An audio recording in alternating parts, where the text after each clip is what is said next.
میرے نبی نے کہا ایک مومن اے بیت اللہ تجھ سے زیادہ قیمتی ہے جو زمین آسمان میں نہ سما سکے، جو ارض و سما میں نہ آ سکے، جو عرش فرش لوح و قلم کرسی میں نہ آ سکے، ایڈے سارے دل جو اللہ کی فرما برداری میں جھکا ہوا ہو اور اطاعت میں ہو، کہتا یہ میرا گھر ہے، یہ میرا مسکن ہے، یہ مومن بندی یا بندے کا دل، اس میں میں رب آ جاتا۔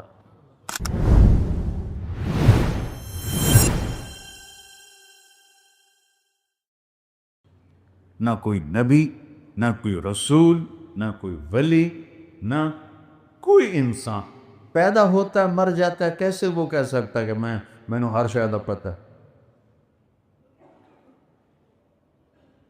تو اللہ ہے جو موت سے پاک ہے، اللہ ہے جو زمانے سے پاک ہے، اللہ ہے جو وقت سے پاک ہے، اللہ ہے جو جگہ سے پاک۔ کمال حیرت گم ہو جاتی ہے میری جب میں یہ سوچتا ہوں۔ دیکھو نا، آپ سب بیٹھے ہو تو 1.5-2 فٹ سب نے جگہ گھیری ہوئی ہے، ٹھیک ہے؟ ہم سب نے جگہ گھیری ہے، مسجد کا حال تقریباً ادھر سے سارا بھر گیا ہے۔ میرا اللہ کیا ہے؟ ابتدا بھی کوئی نہیں، انتہا بھی کوئی نہیں، بلندیوں کی انتہا بھی کوئی نہیں اور باطن کی انتہا بھی کوئی نہیں، اس کی کہیں سے کسی جگہ سے پیمائش کوئی نہیں ہو سکتی۔ اور پھر وہ کہتا ہے میں جگہ کا محتاج نہیں۔ کمان لا یحویہ مکان، کسی مکان کا میں محتاج نہیں، نہ ہی میں کسی جگہ میں آتا ہوں۔ ہاں، ایک جگہ میں آ جاتا ہوں، وہ ہے میرے بندے کا دل جو گناہوں سے پاک ہو، اس میں میں آ جاتا، وہ میرا مسکن، وہ میرا گھر۔ اللہ جو زمین آسمان میں نہ سما سکے، جو ارض و سما میں نہ آ سکے، جو عرش فرش لوح و قلم کرسی میں نہ آ سکے، ایڈے سارے دل جو اللہ کی فرما برداری میں جھکا ہوا ہو اور اطاعت میں ہو، کہتا یہ میرا گھر ہے، یہ میرا مسکن ہے، یہ مومن بندی یا بندے کا دل، اس میں میں رب آ جاتا۔ اس لیے کہتے ہیں کہ مومن کا دل، میرے نبی نے کہا ایک مومن اے بیت اللہ تجھ سے زیادہ قیمتی ہے۔ یہاں اللہ ہے، یہاں اللہ ہے، یہ بیت اللہ سے قیمتی ہے۔ ایک مسلمان بیت اللہ سے زیادہ قیمتی ہے کہ اس میں اللہ بستا ہے۔ اور پھر جو اللہ سے دل لگا لے، وہ تو فرشتوں سے بھی اوپر چلا جاتا ہے، اس کی پرواز کو جبریل بھی نہیں پکڑ سکتا۔ جس دل میں اللہ سما جائے، اللہ تو نبی اللہ کو بہت پیارے، وہ ہمارے نبی سب سے پیارے، اور بہت ساری باتوں کے ساتھ جو سب سے بڑی بات ہے جس کی وجہ سے نبی بہت پیارے ہیں کہ وہ اللہ کا تعارف کراتے، اللہ کا پیغام سناتے، اللہ کی دعوت دیتے۔ یا ایہا الرسول بلغ ما انزل الیک من ربک، اے میرے رسول اٹھئے اور جو آپ پہ میں نے اتارا ہے میرے بندوں کو پہنچا دیجیے۔ اس وجہ سے نبی اللہ کے محبوب ہیں، اور اس وجہ سے یہ امت اللہ کی محبوب ہے کہ اللہ نے ان کو کریے دولت بخش۔ وَكَذَلِكَ جَعَلْنَاكُمْ أُمَّةً وَسَطًا۔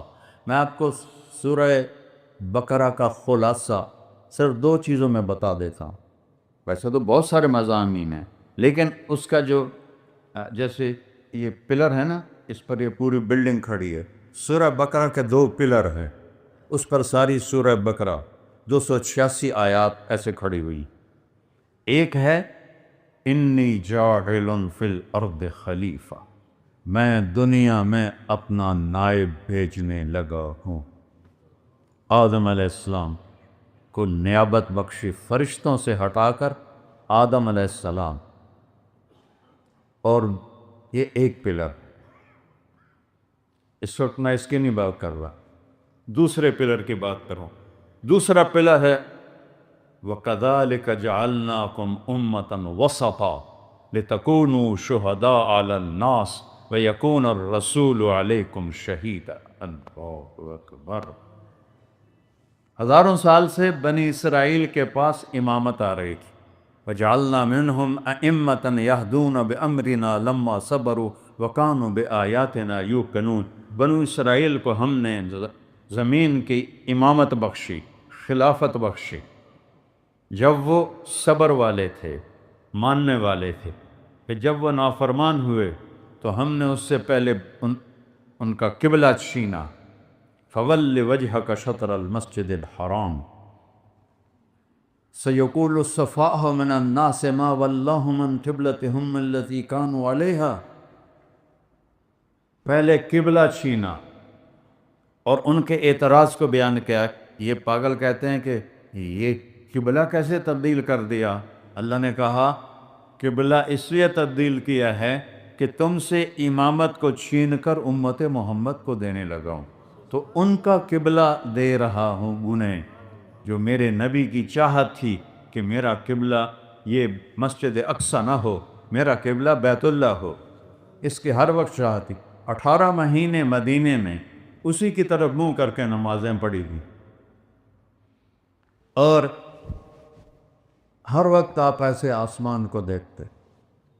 قد نرا تقلب وجهك فی السماء، میں قربان جاؤں۔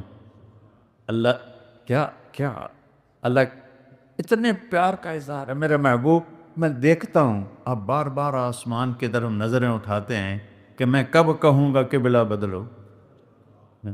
تو پھر آگے اللہ کہتا ہے فَلَنُوَلِّيَنَّكَ قِبْلَةً تَرْضَاهَا، تو میں آپ کا قبلہ بدل کے آپ کو راضی کرتے دکھاؤں۔ پھر کہا فَوَلِّ وَجْهَكَ شَطْرَ الْمَسْجِدِ الْحَرَامِ، یہ پچھلے جملے کی ضرورت نہیں تھی۔ قَدْ نَرَا تَقَلُّبَ وَجْهِكَ فِي السَّمَاءِ فَوَلِّ وَجْهَكَ شَطْرَ الْمَسْجِدِ الْحَرَامِ، مطلب پورا ہو گیا۔ ہم آپ کو دیکھتے ہیں آپ کہ آپ نظریں اوپر اٹھتی ہیں، چلیں اب آپ اپنا چہرہ قبلہ بیت اللہ کی طرف کر لیں، لیکن ایک جملے کا اضافہ کر کے آپ کی شان کو عرشوں پر لے گئے۔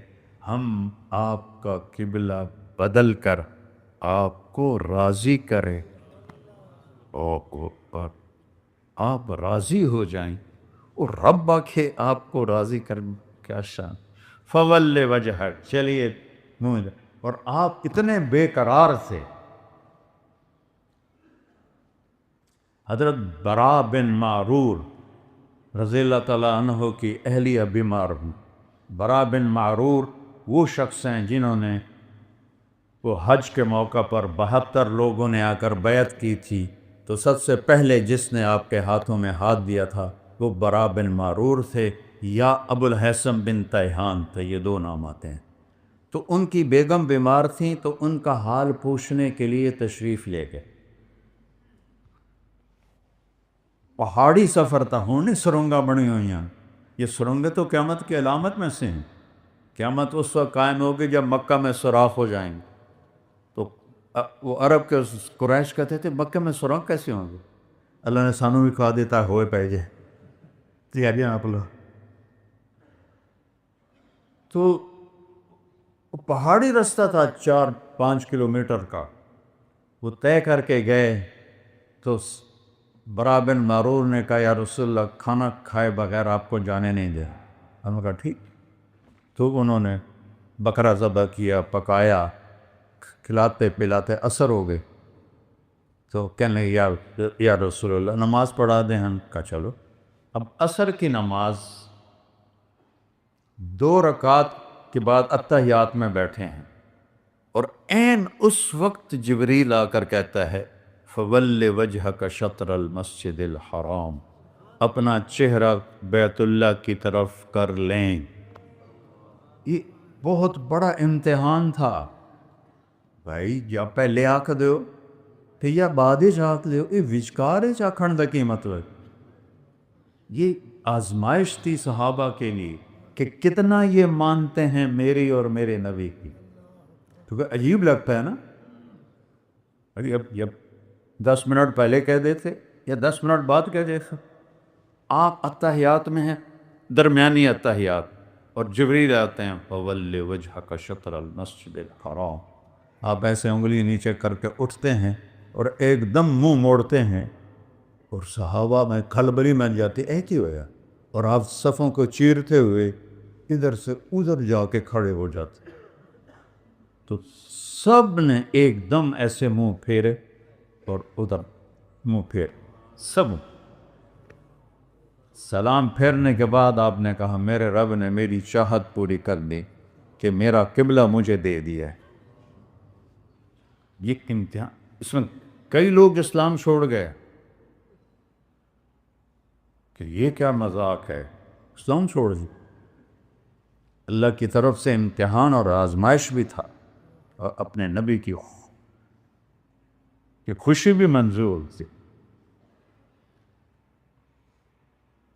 تو قبلہ بدلا، کیا نشانی ہے کہ اب خلافت، امامت، قیادت بنو اسرائیل سے چھین کر امت محمد کو دی جائے گی.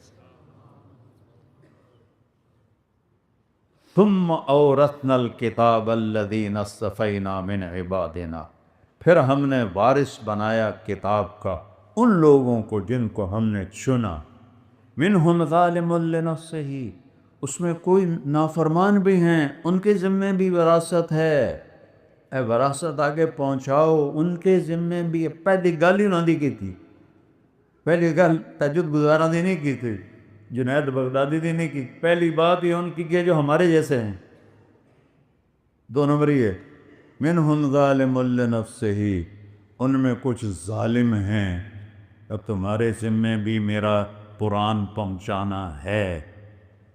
منہم مقتصد، کوئی ہینکی پھینکی بھی کر لیتے ہیں، کوئی نیکی بھی کر لیتے ہیں. ان نیکی بھی کر لیں دیں، چنگا بھی کر لیں دیں، بیڑا بھی کر لیں دیں. تمہارے ذمے بھی میرے پیغام کو پہنچانا ہے. وَمِنْهُمْ صَادِقٌ بِالْخَيْرَاتِ بِإِذْنِ اللَّهِ، اور کچھ وہ ہیں جو میرے واقعی محبوب ہیں اور نیکیوں میں سبقت کرنے والے ہیں. لیکن وہاں ایک لفظ کا اضافہ کیا، میری توفیق سے. میری توفیق سے. سبحان. قطن سب کے ذمے ہے، اچھے ہو برے ہو جیسے بھی ہو، تمہیں تمہارے ذمے ہے میرا پیغام پہنچانا. پوری امت کو اللہ نے چن لیا ہے. سبحان. تو اب اللہ نے کہا كَذَلِكَ جَعَلْنَاكُمْ أُمَّةً وَسَطًا، ہم نے تمہیں امت وسط بنایا. کیا مطلب؟ وسط کا ایک مطلب ہے درمیان. درمیان کا مطلب ہے اعتدال والے. اعتدال والے. یہ ساری زندگی کے لیے کون تیار؟ یہ میرے رب نے نہیں کہا یہ ساری زندگی والے کھڑے ہو جائیں. وہ ساری زندگی اللہ نہیں منگی. اللہ نے کہا وسط، درمیان میں چلو، درمیان، اعتدال سے چلو، اعتدال سے چلو. جیسے دعوت تمہارے ذمے ہے ویسے ہی گھر بار بیوی بچے تمہارے ذمے ہیں. میرے نبی ام عائشہ کو لقمے بنا کے کھلا رہے ہیں، ان کے لیے آٹا گوندھ رہے ہیں، گھر میں جھاڑو دے رہے ہیں، برتن دھو رہے ہیں. اپنے کپڑے 9 بیویوں کے ہوتے ہوئے اپنے کپڑے خود دھوتے تھے.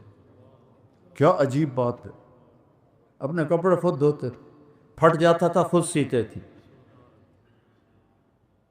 جوتا پھٹ گیا تھا تو اس کو سی رہے تھے. اور حضرت عائشہ چرخہ چلا رہی تھی. گرمی کا زمانہ تھا تو اللہ کے نبی کے ماتھے پر پسینہ. تو اما عائشہ کی نظر پڑی نا تو وہ پسینہ جو تھا قطرے، اس میں سے نورانی شعائیں نکل رہی تھیں. اور نور میں 7 رنگ ہوتے ہیں، وہ رنگ بکھر رہے تھے. تو اما عائشہ کا چرخہ بند ہو گیا اور وہ ایسے دیکھے گیا. اچھا آپ کو تھوڑی دیر تک تو محسوس نہیں ہوا کہ عائشہ نے چرخہ بند کر دیا. کچھ دیر کے بعد آپ نے محسوس کیا کہ عائشہ کے چرخے کی آواز نہیں آ رہی. تو پھر آپ نے جوتا سیدھے سیدھے اوپر دیکھا تو ایسے آپ کو دیکھ رہے گے. آپ نے کہا عائشہ کیا دیکھ رہی گا؟ تو انہوں نے ایک دم شعر پڑھا، وَإِذَا رَأَيْتُ إِلَىٰ أَسِرَّةِ وَجْهِهِ برکت کا برق العارض المتحلی. میں جب ان کے تخت کو دیکھتی ہوں، تخت ماتھا، میں جب ان کے تخت کو دیکھتی ہوں تو ایسے چمک رہا ہوتا ہے جیسے بجلی، بادل میں چمکنے والی بجلی چمک رہی ہوتی ہے، ایسے ماتھا چمک رہا ہے یا رسول اللہ. اس پر میں آپ کو دیکھ رہی تھی محبت میں. آپ نے کہا عائشہ تو نے تو اس شعر سے مجھے خوش کر، اگر تو نے مجھے خوش کر. تو وسطا امتن وسطا، ایک مطلب اس کا یہ ہے. دوسرا مطلب ہے امتن واسطہ. واسطہ، واسطہ کیا ہوتا ہے؟ جیسے یہ سپیکر میرے آپ کے درمیان واسطہ ہے، یہ مائک نہ ہو تو یہ دور والے آواز نہیں سن سکتے، یہ میرے آپ کے درمیان واسطہ ہے. تو یہاں دوسرا مطلب یہ ہے سبحان اللہ کہ اے میرے محبوب کی امت، پہلے میرے نبی میرے اور میرے بندوں کے درمیان واسطہ بنتے تھے. قولوا لا الہ الا اللہ یا قوم اعبدوا اللہ ما لکم من الہ غیرہ الی ہود اخاہم الی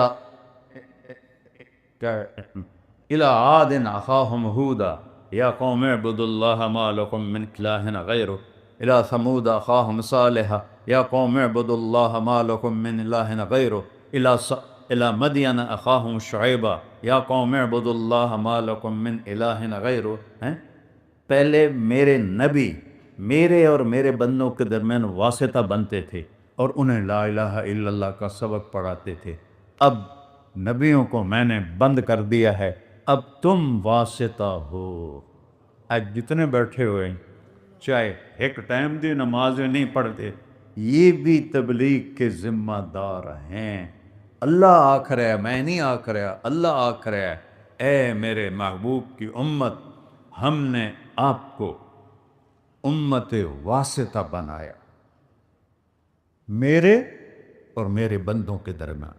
تم یہ کام کرو لِتَكُونُوا شُهَدَاءَ عَلَى النَّاسِ، تاکہ تم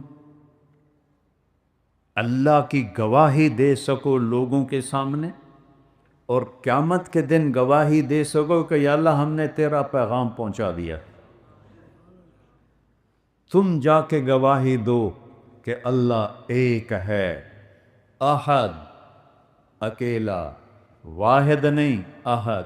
واحد گنتی میں آ جاتا ہے، واحد اثنان ثلاثہ اربع، احد کی گنتی کوئی نہیں ہے، بغیر گنتی کے یہ اکیلا لفظ ہے. تو قریش نے کہا تیرے رب کا نسب کیا ہے؟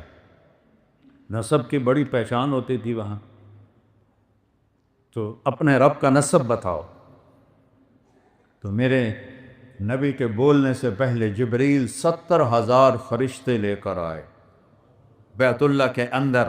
میرے محبوب انہیں کہیے قل، قرآن میں 332 دفعہ آیا ہے اور ایسا قل کوئی ایک بھی نہیں ہے جیسا یہ قل آیا ہے.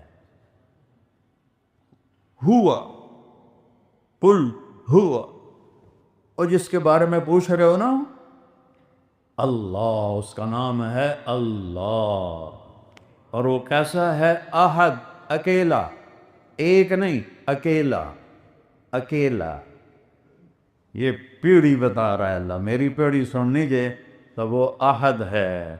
ہاں میں آپ اپنے نبی کی پیڑھی ضرور سناؤں گا برکت کے لیے کہ عربوں میں یہ دستور تھا، لیکن صرف ہمارے نبی ہیں جن کی پیڑھی آدم تک ہے، باقی کسی کی کوئی نہیں.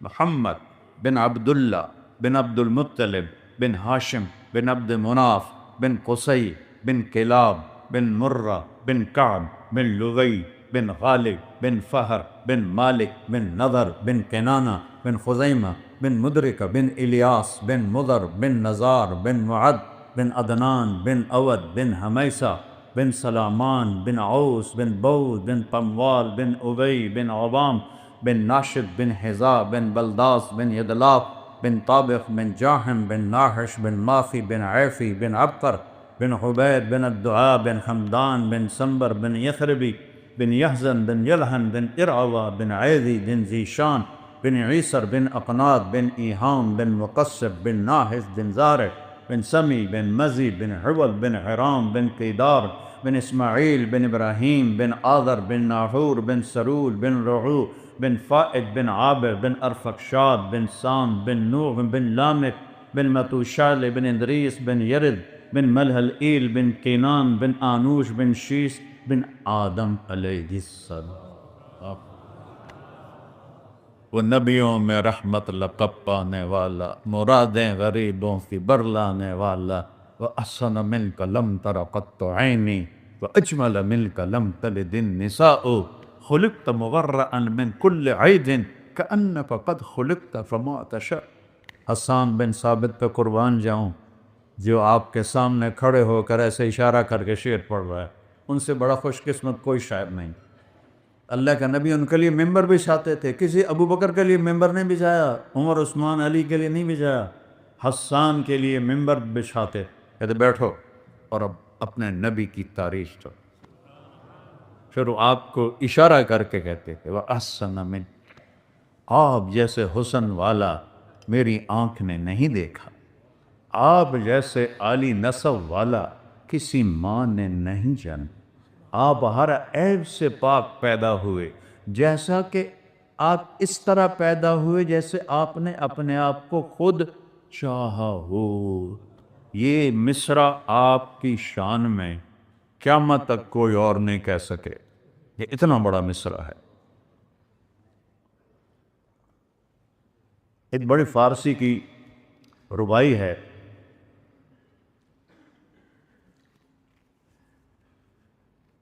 بلغ العلا بکمالہ کشف الدجا بجمالہ حسنت جمیع خصالہ صلو علیہ وآلہ۔ یہ شیخ سعدی رحمۃ اللہ علیہ ان کی ہے، انہوں نے 3 جملے تو ذہن میں آ گئے، بلغ العلا بکمالہ، سارے کمال پیچھے رہ گئے اور اب کمال سے بھی اوپر چلے گئے۔ کشف الدجا بجمالہ، سورج کی ضرورت نہیں ہے، آپ کے چہرے کے نور سے پوری دنیا کے اندھیرے ختم ہو سکتے۔ حسنت جمیع خصالہ، میں آپ کی کیا کیا صفت بیان کروں، آپ اپنی صفات میں اتنے ہیں کہ میں گن بھی نہیں سکتا۔ چوتھا مصرع نہیں لگا، سارا دن سوچتے رہے، مصرع نہیں لگا، رات کو سوئے، اللہ کے نبی کی زیارت ہوئی، فرمایا سعدی کس سوچ میں ہو؟ کہ یا رسول اللہ آپ کی شان میں کچھ کہا ہے، ربائی پوری نہیں ہو رہی۔ آپ نے کہا کیا کہا ہے؟ کہا جی میں نے کہا ہے بلغ العلا بکمالہ کشف الدجا بجمالہ حسنت جمیع خصالہ۔ آگے لگ نہیں رہا، آپ نے فرمایا تو کہو نا صلو علیہ وآلہ، کہو ہی۔ کیسے بیان کروں میں اپنے نبی، کون بیان کر سکے؟ تو اللہ نے کہا ان سے کہو احد، اکیلا ہے۔ اچھا وہ اکیلا گزارا کیسے کرتا ہے؟ تو قرآن میں ایک لفظ آیا ہے جو صرف ایک دفعہ آیا پورے قرآن، سارے قرآن میں الفاظ کا تکرار ہے، ایک لفظ ایسا بولنے لگم جو صرف ایک دفعہ آیا ہے۔ ان سے کہو گزارا اس لیے ہوتا ہے کہ اللہ الصمد، صمد کا لفظ ایک دفعہ ہے پورے قرآن میں، ایک دفعہ ہے کہ میں وہ ہوں جس سے کسی کی حاجت نہیں، میں وہ ہوں جس کے سب محتاج ہیں، وہ کسی کا محتاج نہیں، میں وہ ہوں جس کی کوئی ضرورت نہیں اور میں سب کی ضرورت، میری کوئی ضرورت نہیں اور سب کو میری ضرورت ہے، میں سب کے بغیر سب کچھ ہوں اور تم میرے بغیر کچھ نہیں ہو، میں صمد ہوں، صمد۔ یہ اتنا بھاری لفظ ہے، اپنے لیے چنا اور ایک دفعہ پورے قرآن